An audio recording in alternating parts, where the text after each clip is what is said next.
Hoy, anong ineksena mo doon? Ha? Anong acting yan? Anong drama mo? Alam mo, dapat ikaw nga tinatanong ko kung anong problema mo eh. Kasi kanina kapagulo sa mga kliyente natin eh.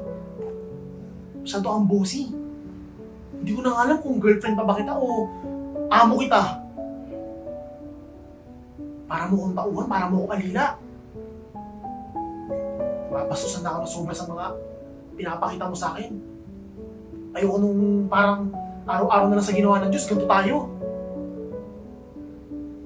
Alam mo, Vincent, matanong nga kita. Ano ba ako sa'yo? Ha? Ano ba ako? Ano ba tayo? Ano to? Sugar mommy mo ko? Ha? Ano to? Matabang wallet?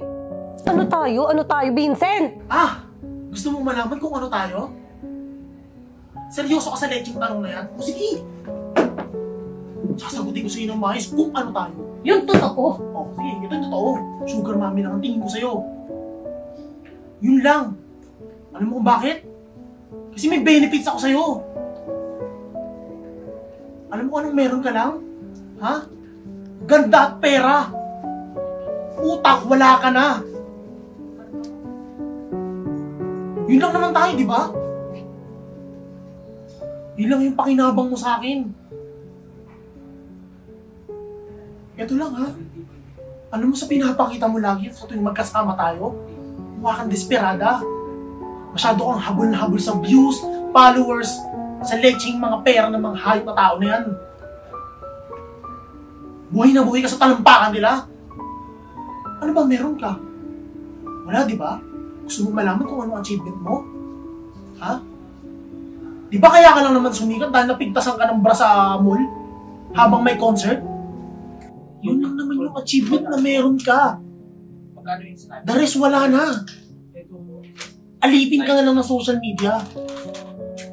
Kaya kung tatanungin mo kung ano tayo, kung ano ka sa akin, bangko lang kita. Sugar mommy lang kita. Kaya mo ko kasama kasi kailangan ko yung pera mo. Yun lang. Teka nga muna, Vincent. Yung pagkapatid ng bra ko na yun, 22 million views yun. Eh ikaw, ano bang achievement mo? May achievement ka ba kung di ka nakadikit sa pangalan ko? Eh di ba takilang hamak na extra ka nga dati na hindi makita ni anino mo? Audition ka ng audition, kaliwat kanan, pero ni pangalan mo hindi matawag sa finalist. Ni sa 100 list nga wala ka eh. Alam mo, Vincent, you're so funny. Nakakatawa ka. Feeling director ka. Dahil hindi mo kayang mag-level up sa pagiging extra, ang ginawa mo, humawak ka ng camera.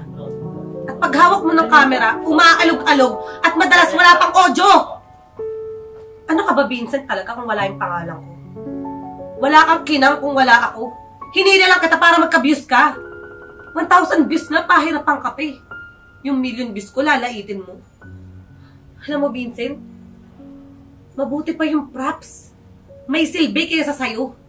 Kasi yung props, napapakinabangan. Ikaw, useless ka. Tulad ng pagkatao mo. Alam mo, sayang yung oras ko sa'yo eh. Ang daming iba dyan. Gwapo, matipuno, may abs. Walang-wala ka sa kanila. Tae ka.